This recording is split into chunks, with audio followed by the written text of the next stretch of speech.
Putusan kasus kopi sianida Jessica Wongso dijadikan bukti meringankan Ferdy Sambo.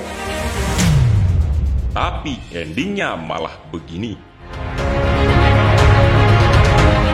Tim kuasa hukum terdakwa Ferdy Sambo dan Putri Chandrawati menyerahkan sebanyak 35 barang bukti untuk meringankan kliennya kepada majelis hakim. Penyerahan sejumlah barang bukti ini dilakukan dalam sidang lanjutan kasus pembunuhan berencana terhadap Nofriansyah Yosua Huta Barat atau Brigadir J di Pengadilan Negeri Jakarta Selatan pada Kamis 29 Desember 2022. Kuasa hukum Ferdy Sambo dan Putri Chandrawati, Febri Diansyah, membeberkan 35 barang bukti yang diserahkan kepada majelis hakim. Dari mulai foto-foto, video, peraturan, lampiran berita hoaks terhadap kliennya selama kasus pembunuhan Brigadir J berjalan, hingga putusan pengadilan.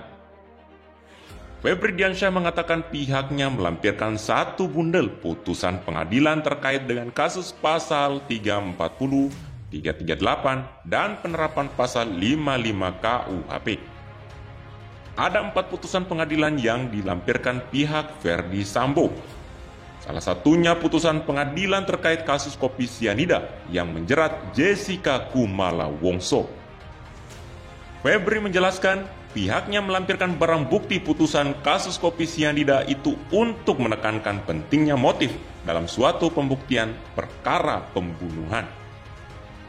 Kami ajukan 4 kasus untuk bukti, yaitu putusan terdakwa Jessica Kumala Wongso yang menegaskan dibutuhkan motif dalam pembuktian, kata Febri Diansyah di Pengadilan Negeri Jakarta Selatan pada Kamis 29 Desember 2022. Adapun 3 putusan lainnya yakni terkait kasus yang menjerat terdakwa Karno Afriyadi. Dalam kasus Karno, kata Febri, dibutuhkan wajib jangka waktu dalam kondisi tenang bagi terdakwa melakukan pembunuhan berencana. Kemudian putusan terdakwa Rudianto terkait wajibnya diberikan motif dalam perkara pembunuhan. Dan putusan Albert Benyamin Solihin terkait wajibnya ada kesadaran bersama dalam menerapkan pasal 55 ayat 1, ujar Febri.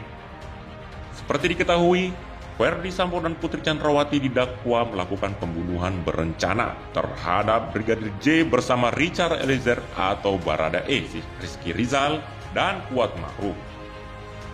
Dalam dakwaan jaksa disebutkan Richard Eliezer menembak Brigadir J atas perintah Ferdy Sambo yang kala itu menjabat Kepala Kadif Profesi dan Pengamanan Kadif Propam Polri.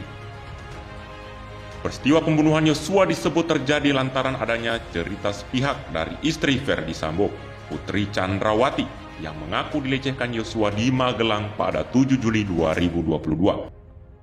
Atas informasi itu, Ferdy Sambo kemudian marah dan merencanakan pembunuhan terhadap Yosua dengan melibatkan Richard, Ricky, dan Kuat di rumah dinasnya di Kompleks Polri, Duren 3, Jakarta Selatan pada 8 Juli 2022.